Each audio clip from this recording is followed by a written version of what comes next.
कृष्णा। नमस्कार भक्तों, संगीता धर्म सागर चैनल परिवार में आप सभी का दिल से स्वागत है। हे प्रिय भक्तजनों, आज की महत्वमय कथा का श्रवण करने से पहले आइए एक बहुत ही सुंदर कथा का रसपान करते हैं। एक दिन धोती और शॉल पहने एक सज्जन पुरुष चेन्नई के समुद्र तट पर बैठे हुए थे और वे वहां बैठकर भगवत गीता का पाठ कर रहे थे। उसी समय एक लड़का वहां आया और उनसे कहा, क्या तुम आज भी विज्ञान के इस युग में ऐसी किताब पढ़ते हो? देखो, इस समय हम चांद पर पहुंच गए हैं और लेकिन आप इस गीता और रामायण में फंस गए हैं। सज्जन ने लड़के से पूछा कि गीता के बारे में तुम क्या जानते हो? लड़के ने सवाल का जवाब नहीं दिया और उत्साह से कहा, यह सब पढ़ने से क्या होगा? आप जानते हैं, मैं एक विज्ञान का छात्र हूँ, विक्रम साराभाई अनुसंधान संस्थान, और मैं एक वैज्ञानिक हूँ। यह गीता पाठ बेकार है। लड़के की बात को सुनकर सज्जन हंस पड़े। तभी दो बड़ी गाड़ियां आकर वहां रुक गई। एक कार से कुछ काले कमांडो उतरे और दूसरी कार से एक सिपाही। सिपाही के वेश में उस व्यक्ति ने कार का पिछला दरवाजा खोला, सलामी दी और कार के दरवाजे के पास खड़ा हो गया। वह सज्जन जो गीता का पाठ कर रहे थे धीमी गति से कार में चढ़कर बैठ गए। यह सब देखकर लड़का हैरान हो गया। उसने सोचा कि आदमी प्रसिद्ध व्यक्ति होना चाहिए, किसी को ढूंढने में समर्थ पूछने के लिए। फिर लड़का उसके पास दौड़ा और पूछा, सर आप कौन हैं? सज्जन ने बहुत शांत स्वर में कहा, मैं विक्रम साराभाई हूँ। ऐसा लग रहा था कि लड़का 440 वोल्ट का झटका झेल रहा हो। क्या आप जानते हैं यह लड़का कौन था? डॉक्टर अब्दुल कलाम। हे प्रिय भक्तों, उसके बाद डॉक्टर कलाम ने भागवत गीता का पाठ किया, रामायण, महाभारत और अन्य पुस्तकें पढ़ी और इस गीता को पढ़ने के परिणाम स्वरूप डॉक्टर कलाम ने जीवन भर मांस नहीं खाने का वादा किया। उन्होंने अपनी आत्मकथा गीताए साइंस में लिखा है कि गीता, रामायण, महाभारत भारतीयों की अपनी सांस्कृतिक विरासत का एक बड़ा गर्व है। जय श्री कृष्ण। तो आइए अब रसपान करते हैं आज की महत्वमय कथा में आगे का वृतांत। ओम नमो नारायणाय। व्यास जी कहते हैं, भगवान के अलौकिक कर्म देखकर वसुदेव और देवकी को उनके भगवत भाव का ज्ञान हो गया। यह देखकर भगवान श्री हरि ने यदुवंशियों को मोहने के लिए वैष्णवी माया फैलाई और कहा, माता और पिताजी, मैं तथा भैया बलराम बहुत दिनों से आपके दर्शन के लिए उत्कंठित थे। आज दीर्घ काल के बाद हमें आपका दर्शन मिला है। जिसका समय माता पिता की सेवा किए बिना ही बीतता है, उस पुत्र का तो जीवन व्यर्थ है। वह जननी को कष्ट देने वाला माना गया है। साधु पुरुषों में उसकी निंदा होती है। हे तात, जो गुरु, देवता, ब्राह्मण और माता पिता का पूजन सत्कार करते हैं, उन्हीं का जन्म सफल होता है। पिताजी, हम लोग कंस के बल और प्रताप से पराधीन हो गए थे, इसीलिए हमारे द्वारा जो अपने कर्तव्य का उल्लंघन हुआ है वह सब आप क्षमा करें। ऐसा कहकर दोनों भाइयों ने माता पिता को प्रणाम किया और फिर क्रमशः यदुकुल के सभी बड़े बूढ़ों का चरण स्पर्श किया। इस प्रकार अपने विनय पूर्ण बर्ताव से समस्त पूर्ववासियों के मन में अपने प्रति स्नेह का संचार कर दिया। कंस के मारे जाने पर उसकी पत्नियां और माताएं शोक और दुख में डूब गई तथा उसको सब ओर से घेर कर अनेक प्रकार से विलाप करने लगी। उन्हें घबराई हुई और दुखी देखकर श्री कृष्ण ने स्वयं भी नेत्रों से आंसू बहाते हुए उन सबको सांत्वना दी। उग्रसेन को कैद से छुड़ाया और अपने राजपद पर अभिषिक्त कर दिया। राज्यासन पर बैठने के बाद उग्रसेन ने अपने पुत्र के तथा अन्य मरे हुए व्यक्तियों के पारलौकिक कार्य किए। मृतकों की और धर्म दैहिक क्रिया करने के पश्चात जब उग्रसेन फिर से सिंहासन पर बैठे तब श्री कृष्ण ने उनसे कहा, हे महाराज, जो भी आवश्यक कार्य हो उसके लिए मुझे निःशक्त होकर आज्ञा दें। जब तक मैं आपकी सेवा में मौजूद हूँ तब तक आप देवताओं को भी आज्ञा दे सकते हैं। फिर इस पृथ्वी के राजाओं की तो बात ही क्या है। उग्रसेन से ऐसा कहकर श्री कृष्ण वायु देवता से बोले, हे वायु, तुम इंद्र के पास जाओ और उनसे मेरा यह संदेश कहो, इंद्र, तुम अभिमान छोड़कर महाराज उग्रसेन को सुधर्मा सभा दे दो। श्री कृष्ण कहते हैं, यह राजा के योग्य उत्तम रतन है, इसीलिए सुधर्मा सभा में यदुवंशियों का बैठना सर्वथा उचित है। भगवान के ऐसा कहने पर वायुदेव ने शचीपति इंद्र से सब कुछ कहा। इंद्र ने वायु को सुधर्मा सभा दे दी। वह दिव्य सभा सभी रत्नों से संपन्न थी। गोविंद की भुजाओं की छत्र छाया में रहने वाले यादव वायु द्वारा लाई हुई उस सभा का उपभोग करने लगे। श्री कृष्ण और बलभद्र संपूर्ण विद्याओं की ज्ञाता तथा पूर्ण ज्ञान स्वरूप थे। फिर भी शिष्य और आचार्य की परंपरा को सुरक्षित रखने के लिए उन्होंने काश्य गोत्र में उत्पन्न अवंतीपुर निवासी सांदीपनि जी के यहाँ विद्याध्ययन के लिए यात्रा की। बलराम जी और श्री कृष्ण दोनों भाई शिष्यता ग्रहण करके निरंतर गुरु सेवा में लगे रहते थे। उन्होंने अपने आचरण द्वारा सबको शिष्य के कर्तव्य का उपदेश दिया। 64 दिनों में ही रहस्य और संग्रह अर्थात अस्त्रों के उपसंहार सहित धनुर्वेद का उन्हें पूर्ण ज्ञान हो गया। यह एक अद्भुत बात थी। उनके अलौकिक और अनहोने कर्मों को देखकर गुरु ने ऐसा समझा कि साक्षात सूर्य और चंद्रमा इन दोनों के रूप में मेरे यहाँ आए हैं। एक बार बताने मात्र से ही संपूर्ण अस्त्र शस्त्रों का उन्हें ज्ञात हो गया। पूरी विद्या पढ़कर उन्होंने गुरु से कहा, हे भगवान, आपको क्या गुरु दक्षिणा दी जाए, बताइए। परम बुद्धिमान गुरु ने भी उनसे अलौकिक कर्म का विचार करके अपने मरे हुए पुत्र को मांगा, जो प्रभास क्षेत्र में समुद्र के भीतर डूब गया था। तब बलराम जी और श्री कृष्ण ने हथियार लेकर समुद्र तट पर गए और समुद्र से बोले, मेरे गुरु के पुत्र को ले आओ। समुद्र ने हाथ जोड़कर कहा, भगवान, मैंने सांदीपनि के पुत्र का अपहरण नहीं किया है। मेरे भीतर पंचजन नाम का एक दैत्य रहता है। उसका आकार शंख का सा है। उसी ने उस बालक को पकड़ लिया था। वह दैत्य आज भी मेरे जल में मौजूद है। समुद्र के ऐसा कहने पर भगवान ने जल में प्रवेश करके पंचजन को मार डाला और उसकी हड्डियों का उत्तम शंख ग्रहण किया। उसका शब्द सुनकर दैत्यों का बल क्षीण होता, देवताओं की शक्ति बढ़ती और अधर्म का नाश होता है। उसके बाद भगवान श्री कृष्ण और बलवान बलराम जी यमपुरी में गए। वहां उन्होंने शंखनाद किया और वैवस्वत यम को जीतकर गुरु के पुत्र को प्राप्त कर लिया। वह बेचारा वहां नरक की यातना भोग रहा था। उसे पहले जैसा शरीर प्रदान करके दोनों भाइयों ने गुरु को अर्पित किया। उसके बाद वे दोनों बंधु उग्रसेन द्वारा पालित मथुरापुरी में चले आए। उनके आगमन से मथुरा के सभी स्त्री पुरुष प्रसन्न हो गए।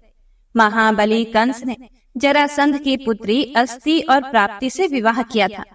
जरासंध मगध देश का बलवान राजा था।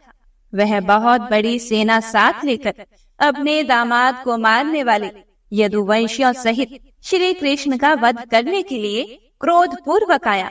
मथुरा के पास पहुंचकर उसने उस पुरी को चारों ओर से घेर लिया। उसके साथ 23 अक्षौहिणी सेना थी।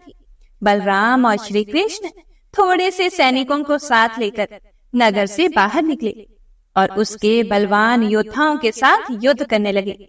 उस समय उन्हें अपने पुरातन आयुधों को ग्रहण करने की इच्छा हुई। उनके मन में ऐसा संकल्प आते ही सुदर्शन चक्र, शांग धनुष, बाणों से भरा हुआ अक्षय तूणीर और कोमोद की गदा, ये सभी अस्त्र श्री कृष्ण के हाथ में आ गए। इसी प्रकार बलदेव जी के हाथ में भी उनके अभीष्ट अस्त्र हल और मूसल आ गए। उन दिव्य अस्त्रों को पाकर श्री कृष्ण और बलराम ने महाराज जरासंध को सेना सहित युद्ध में परास्त कर दिया और फिर वे अपनी पुरी में लौट आए। दुराचारी जरासंध परास्त होकर भी जीते जी लौट गया था, इसीलिए श्री कृष्ण ने उसे हारा हुआ नहीं समझा। वह फिर से बहुत बड़ी सेना के साथ मथुरा पर चढ़ आया और बलराम तथा श्री कृष्ण से परास्त होकर भाग खड़ा हुआ।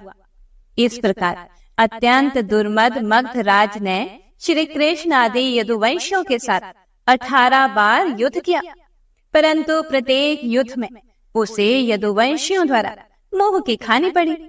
यद्यपि उसके पास सेना अधिक थी, फिर भी थोड़ी सी सेना वाले यादवों ने उसे मार भगाया। इन अनेक युद्धों में लड़ने पर भी जो यदुवंशियों की सेना सुरक्षित रह गई। यह चक्रपाणी भगवान विष्णु के अंशभूत श्री कृष्ण के सामीप्य की महिमा थी। भगवान श्री कृष्ण शत्रुओं पर जो अनेक प्रकार के अस्त्र चलाते थे, यह मनुष्य धर्म का पालन करने वाले जगदीश्वर की लीला थी।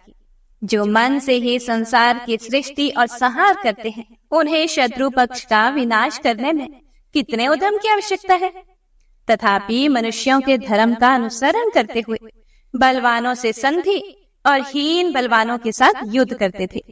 कहीं साम दाम और कहीं भेद की नीति दिखाते हुए कहीं कहीं पर दंड नीति का भी प्रयोग करते थे और आवश्यकता होने पर कहीं युद्ध से पलायन भी करते थे।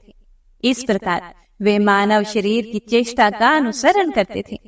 वास्तव में यह जगदीश्वर की लीला है, जो उनकी इच्छा के अनुसार होती है। हे प्रिय भक्तों, दक्षिण में एक यवनों का राजा रहता था। उसने अपने पुत्र काल यवन को अपने राज्य पर अभिषिक्त किया और स्वयं वन में चला गया। काल यवन बल के मद से उन्मत्त रहता था। एक बार उसने नारद जी से पूछा कि पृथ्वी पर बलवान राजा कौन कौन से हैं? नारद जी ने यादवों को बतलाया। उसने हाथी, घोड़े और रथ सहित खरबों मलेच्छों की सेना साथ लेकर यादवों पर आक्रमण की तैयारी की। वह प्रतिदिन अविच्छिन्न गति से यात्रा करता हुआ मथुरा को गया। यादवों के प्रति उसके हृदय में बड़ा हर्ष था। उसके आक्रमण का समाचार जानकर श्री कृष्ण ने सोचा कि यदि काल यवन ने आकर यादवों की सेना का संहार कर दिया, तो अवसर पाकर मगधराज जरासंध भी आक्रमण करेगा, और यदि पहले जरासंध ने ही आकर हमारी सेना को क्षीण कर दिया, तो बलवान काल यवन बचे कुचे सैनिकों को मार डालेगा। अहो, यदुवंशियों पर दोनों प्रकार से संकट उपस्थित है। इसीलिए इससे बचने के लिए मैं यादवों के निमित्त अत्यंत दुर्जय दुर्ग का निर्माण करूंगा, जहां रहकर स्त्रियां भी युद्ध कर सकती हैं। फिर वृष्णियों और यादवों की तो बात ही क्या है। यदि मैं सोया अथवा बाहर गया हूँ, तो भी उस दुर्ग में रहने पर दुष्ट शत्रु यादवों को अधिक कष्ट ना दे सके। यह सोचकर गोविंद ने समुद्र से 12 योजन भूमि मांगी और उसी में द्वारकापुरी का निर्माण किया। उसमें बड़े बड़े उद्यान शोभा पाते थे। उसकी 4 दीवारियां बहुत ऊंची थी। सैकड़ों सरोवरों से वह पूरी सुशोभित हो रही थी। उसमें सैकड़ों परकोटे बने हुए थे। वह पूरी इंद्र की अमरावती से मनोहर जान पड़ती थी। भगवान श्री कृष्ण ने मथुरा के निवासियों को वहां पहुंचा दिया, और जब काल यवन समीप आ गया, तब वे स्वयं मथुरा लौट आए। मथुरा के बाहर काल यवन की सेना का पड़ाव था। श्री कृष्ण अस्त्र शस्त्र लिए बिना ही मथुरा से बाहर निकले। काल यवन ने उन्हें देखा और यह जानकर कि ये ही वासुदेव हैं, बिना अस्त्र शस्त्र के ही उनका पीछा किया। जिन्हें बड़े बड़े योगी अपने मन के द्वारा भी नहीं प्राप्त कर सकते, उन्हीं भगवान को पकड़ने के लिए काल यवन उनके पीछे पीछे चला। उसके पीछा करने पर श्री कृष्ण भी एक बहुत बड़ी गुफा में प्रवेश कर गए, जहां महापराक्रमी मुचुकुंद सोए हुए थे। काल यवन ने भी उस गुफा में प्रवेश किया और देखा कि एक मनुष्य वहां पर सो रहा है। उसे श्री कृष्ण समझकर उसे खोटी बुद्धि वाले यवन ने लात मारी। मुचुकुंद की आंख खुल गई और वह यवन राजा की दृष्टि पड़ते ही उनकी क्रोधाग्नि से जलकर भस्म हो गया। ऐसा क्यों हुआ? तो आइए यह जानते हैं। पूर्व काल में राजा मुचुकुंद देवासुर संग्राम में युद्ध करने के लिए गए हुए थे। वहां उन्होंने बड़े बड़े दैत्यों को परास्त किया। युद्ध समाप्त होने पर उन्हें नींद सताने लगी। तब उन्होंने देवताओं से दीर्घ काल तक निद्रा में पड़े रहने का वरदान मांगा। देवताओं ने कहा कि हे राजन, जो तुम्हें सोते से उठा देगा वह तुम्हारे शरीर से उत्पन्न हुई अग्नि से तत्क्षण जलकर भस्म हो जाएगा। इस प्रकार पापी काल यवन को भस्म करके राजा ने मधुसूदन से पूछा कि आप कौन हैं? वे बोले, मैं चंद्रवंश के भीतर यदुकुल में उत्पन्न वसुदेव पुत्र श्री कृष्ण हूँ। यह सुनकर उन्होंने सर्वेश्वर श्री हरि को प्रणाम करके कहा, हे भगवान, मैंने आपको पहचान लिया। आप श्री हरि के अंशभूत साक्षात परमेश्वर हैं। पूर्व काल में गगर्य ने कहा था कि 28वें द्वापर के अंत में यदुकुल में श्री हरि का अवतार होगा। वे अवतारधारी श्री हरि आप ही हैं, इसमें तनिक भी संदेह नहीं है। आप मर्त्य लोक के प्राणियों का उपकार करने वाले हैं। आपके इस महान तेज को मैं नहीं सह सकता। आपकी वाणी महामेघ की गंभीर गर्जना के समान है। देवासुर संग्राम में दैत्य पक्ष के महान योद्धा भी आपके जिस महान तेज को सहन ना कर सके, वही तेज आज मेरे लिए भी असहनीय है। संसार सागर में पड़े हुए जीव के लिए एकमात्र आप ही परमाश्रय हैं। शरणागतों की पीड़ा दूर करने वाले हैं। हे भगवान, मुझ पर प्रसन्न होइए और मेरे अमंगल को हर लीजिए। आप ही समुद्र, पर्वत, नदी, वन, पृथ्वी, आकाश, वायु, जल, अग्नि तथा पुरुष है। पुरुष से भी परे जो व्यापक, जन्म आदि विकारों से रहित, शब्द आदि से शून्य, सदा नवीन तथा वृद्धि और क्षय से रहित तत्व है, वह भी आप ही हैं। देवता, पितृ, यक्ष, गंधर्व, राक्षस, सिद्ध, अप्सरा, मनुष्य, पशु, पक्षी, सर्प, मृग तथा वृक्ष सब आपसे ही उत्पन्न हुए हैं। इस चराचर जगत में जो कुछ भी भूत या भविष्य, मूर्त या अमूर्त अथवा स्थूल या सूक्ष्मतर वस्तु है, वह सब आपके सिवा कुछ भी नहीं है। हे भगवान, इस संसार चक्र में आध्यात्मिक आदि तीनों तापों से पीड़ित होकर सदा भटकते हुए मुझे कभी शांति नहीं मिली।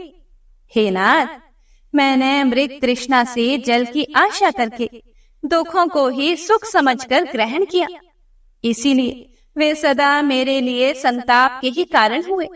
प्रभु, राज्य, पृथ्वी, सेना, कोश, मित्र, पुत्र, पत्नी, भृत्य और शब्द आदि विषय, ये सब कुछ मैंने सुख बुद्धि से ग्रहण किया, परंतु हे देवेश्वर, परिणाम में ये सब मेरे लिए संताप प्रद ही सिद्ध हुए हैं।